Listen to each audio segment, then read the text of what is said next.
I agree.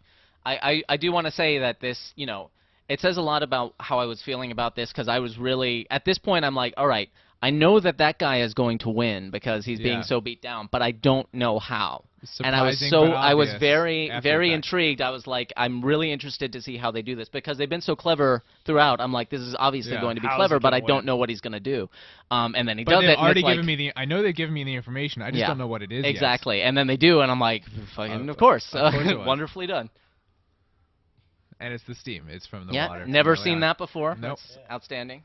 And foreshadowed earlier when he got splashed. When he got splashed with water, there was steam there, so it was a nice little touch to hint at it.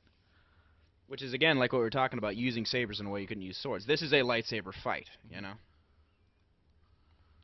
Yeah, so, I mean, it's pretty much over now. We should say something about the length because this was another one that was too long, quote unquote, but it was still allowed in. They probably could have cut out the hand-to-hand sequence if they wanted to get it short. If they wanted to get it down to running time, I would have been disappointed if they had. Well, I suppose I wouldn't because I wouldn't know what I was missing. But but knowing what's there, it would have been unfortunate if they had. I'm glad this was allowed in the competition. That being said, I mean everyone seems to enjoy and appreciate it, but there have been controversies in the past over things like this. So I just want to say, as I said, this was my favorite, and I don't think it's unfair for it to be in because of its length, because if you cut anything out, the rest of it would still work. Right. If you cut it down to contest length, that wouldn't have changed anything about the inventiveness or the energy or the choreography. I agree. I feel like you could take any 2 minutes out of this, and you'd still have something. Yeah, still have a quality effort. Yeah, I don't know, the reason for the length requirement or anything like that. So I have no opinion on whether or not it should have been allowed in at this length. I think I would have gone the other way. It's like if you want to enforce that kind of rule, it's like it's a good filmmaking rule. It's like the audience doesn't know what you took out, and so just you got to get 2 minutes out of it. If you're working at the level I'm at, I've got a movie that has to be 85 minutes long, and I've been killing myself all week because it has to be 85 minutes long, and I have no recourse. It has to be what it has to be. So I don't know. If I was more involved in the run up next year, I might be a little more stringent about the running time because that's the real world. The rule is the rule, and that's the rule. But that in no way has anything to do with that I don't love this film and think it's an amazing piece of work. That's Brian, and it could have been shorter and been just as good. No, I love this one. This is in my top 3.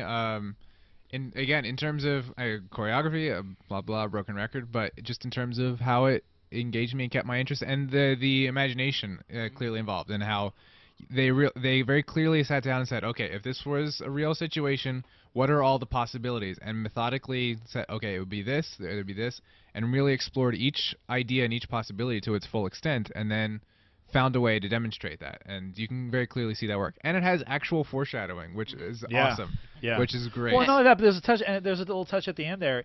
It's called Rivals. They're rivals. After he kills the guy, he looks at the saber, throws it in the river. He doesn't need it anymore. That's a conclusion to the story. That's a character moment that says something about that character that we otherwise don't know, but it works. Ryan, you haven't chimed in very much on this one. What are your thoughts?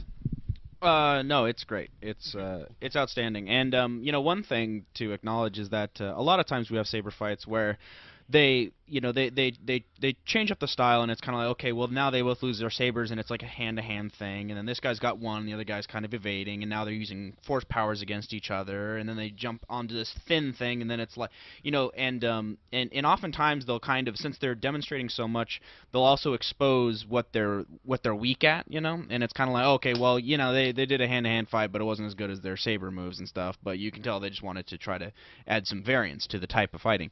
And this one has none of that problem. They go through a whole range of ways to fight here from the very beginning, where it's force powers to the hand-to-hand to the saber fighting itself, and everything is just absolutely strong all around. And it's a lot of great ideas explored, a lot of great little gags. I mean, it's just top to bottom. It's full of excellent stuff. Dorkman? Yeah, I mean, as we discussed before, it's not the slickest produced one in the competition. I think if this had the same visual kind of polish as Nate's did or Jedi Masters did, it'd be just unstoppable, basically. But in terms of inventiveness of choreography and performance and intensity and all of that, I really think that from this point forward, this is the one to beat. Yeah.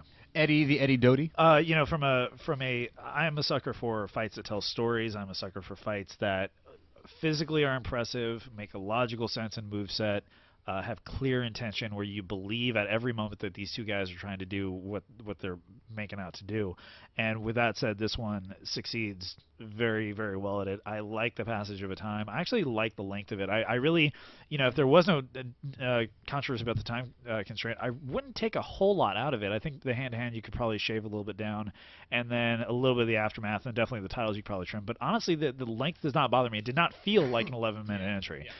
You're engaged the entire time. And yeah, cinematography aside, definitely you might want to polish that up for next entry. But this, you know, it's a remarkable feat you guys did in the amount of